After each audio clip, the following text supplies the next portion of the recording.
Ah, liberals. You gotta love them. They mean well. Today, we're going to talk about the liberal cities with the highest population of residents who vote Democrat. You probably won't be surprised when you see most of them.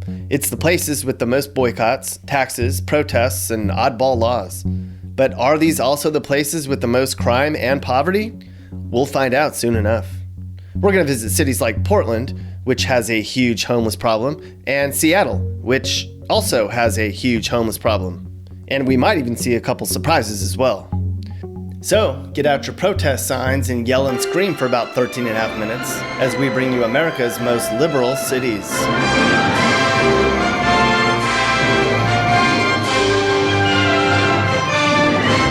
We begin our tour of the most liberal cities in America in Minneapolis, Minnesota. This is a bit of a surprise, since many reports have been written about how Minnesota is trending more and more Republican over the last decade. Here in Minneapolis, the percentage of the population which voted liberal in the 2016 election is 73%. To put that into perspective, the most conservative large city in America is Provo, Utah, where only 14% of the population voted liberal. Of course, the most conservative place in America is a little teeny place called Lost Springs, Wyoming, population 4, and they're all women. What's not so surprising is all 4 of these women voted for Trump. It makes sense Minneapolis is on this list. They have a lot of Sierra clubs, chill wine bars, and bike lanes. It's a Subaru driving NPR listening crowd. Minneapolis residents don't mind paying more at the grocery store to support local projects, the arts, and conservation. This woman's from Minneapolis, and we know how liberal she is. Minneapolis is getting more liberal too. Back in 2004, only 45% of the city voted for John Kerry. In 2016, 65% voted for Hillary Clinton. Continuing our tour of America's most liberal cities, we come to Portland, Oregon. Of course Portland's on here. It's actually surprising Portland isn't higher on this list. That says a lot about how liberal the cities are coming up.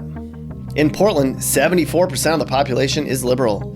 And of that group, 40% of the population gave money to the Liberal Party, the 10th highest rate in America.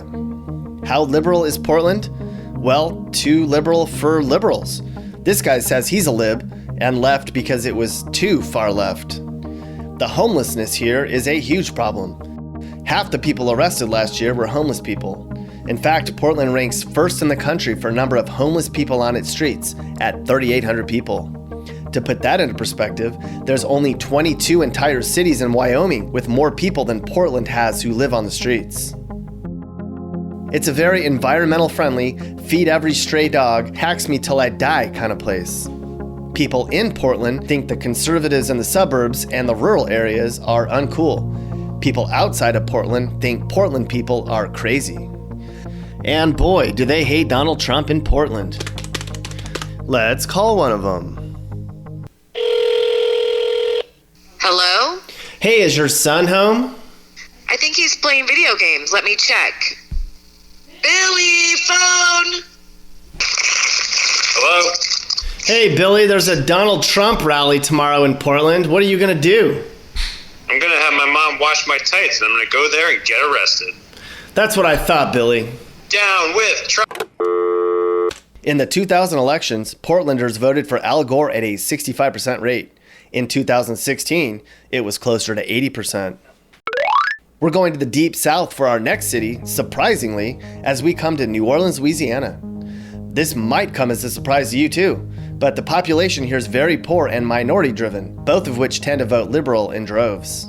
In New Orleans, 80% of the population is a Democrat, or at least votes liberal. What's interesting about New Orleans, though, is that only 11% of the population here donated to liberal agendas. That's way down on our list, meaning the people in New Orleans support liberal causes with their voices, but not with their wallets. You have to go all the way back to 1867 to find a Republican mayor in New Orleans, some guy named Edward Heath. New Orleans is a live and let live sort of place, where people let their freak flag fly proudly. But New Orleans has a high poverty and murder rate to go with it. In the recent election, 85% of New Orleans backed Clinton. In 2008, 75% voted for Obama, which means it's getting more liberal here. New Orleans being so liberal makes sense because 60% of the city's black, but it stands out in terms of overall political support in a mostly sea of red. Just about everyone in the state backs the oil industry after all, And while Orleans Parish voted 80% for Clinton in 2016, right next door in St. Bernard Parish, they voted 75% Trump. Hey Mappy, isn't Louisiana a mostly conservative state? Yes, Nick. Louisiana is the 8th most conservative state in America. Huh. So, Mappy, how's your relationship going? Your wife still hanging out with that Dominican guy from Florida? No, she has a new BF now. His name's Nappy. He's a rapper from St. Louis. What? Mrs. Mappy's dating a rapper named Nappy? It won't last long. He's a liberal. Okay then. Mappy's not too worried about his wife's side hustle, and we're getting back to our research. We're going to go up to the East Coast for the first, but not the last time, as we come to our 7th most liberal city in America, Boston. Here in Boston, 81% of the population's liberal. Additionally, Democratic supporters donated the 10th highest amount of money per capita to liberal causes here. And technically, Massachusetts is the 2nd most liberal state in America, behind California. These two are from Massachusetts. Atlantic Magazine called Suffolk County, where Boston is, as the most politically intolerant county in America. This map shows that the Boston area is even more left than areas of the Deep South and Texas are right. An additional note, Boston's large Irish population has voted heavily Democratic over time, but recent indications say that trend may be changing. Our next stop along our liberal tour of America brings us to St. Louis.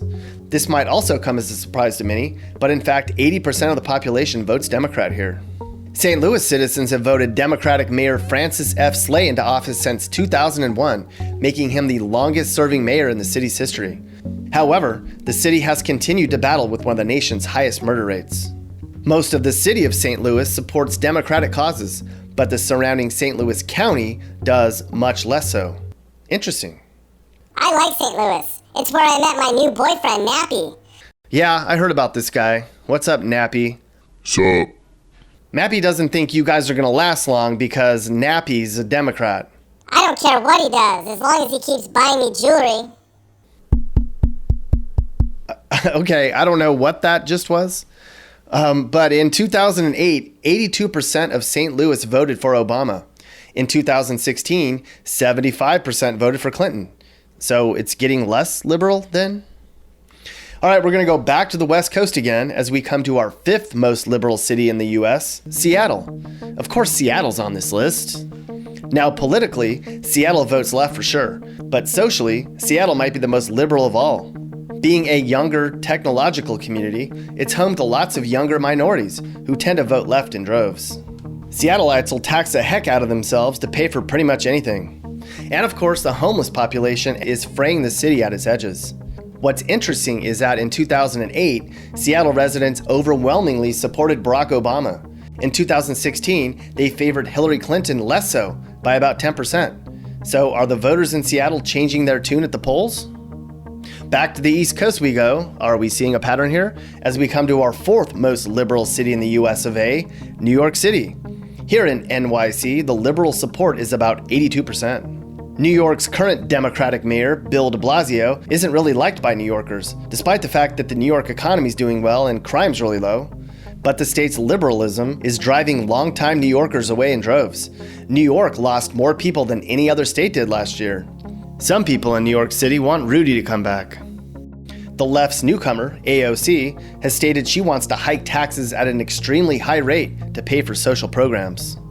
Of course, New York City has a large number of minorities, where only 47% of the population is white, which means lots of liberal votes just for that one reason alone. New York City has a 3.5% unemployment rate, which is actually really not that high, but good enough for the highest out-of-work rate of all other cities on this list. That means there's quite a few New Yorkers, 258,000 of them, who need to think about finally getting a job. There's a lot of things this man could be. There's only one thing stopping him. A job. And all you have to give is a job. All right, we have one more East Coast city to talk about before we head back to the West Coast for good. Let's talk about Washington, D.C. Nationally, 23% of American adults call themselves liberals, and 38% call themselves conservatives. But in D.C., 39% call themselves liberals, which is 65% higher than the nation as a whole. Washington, D.C. has always been a liberal place. The smallest margin of victory for a Democratic presidential candidate was George McGovern at 57% in 1972, who wound up losing to Richard Nixon. The margin of victory in 2016 was a whopping 87%. Hillary Clinton got 90% of the vote here, while President Trump got 4%. Even outside the area, it's heavily Democrat. Baltimore is the 11th most liberal city in America and just missed this list. Culturally, the area is also quite liberal. The DC area has one of the largest LGBT populations in the country, and there's also a long history of minority activism here. Good for them. So we finally make our way back to the West Coast again, and of course we knew we were going to see California cities on this list. Our second to last stop is in the Bay Area and Berkeley. Here in Berkeley, the liberal support is 84% and seems to be growing. One study said liberals outnumber conservatives 10-1 here. In addition, the number of dollars donated to liberal causes is the third highest in America here, and the total number of Berkeleyites who donated to liberal agendas was first in the US. It all started in the 60s here with the whole hippie movement and hasn't let up, except the clothing and hairstyles are a little more conservative now. Anytime there's a protest for an unjust cause or an environmental concern, Berkeley people are leading the charge. All right, it's time for our last most liberal city in America. We don't have to go too far, just across the Oakland Bay Bridge. The liberal support in San Francisco is 86%. People in San Francisco brag about how liberal they are, just like they do across the bridge in Berkeley.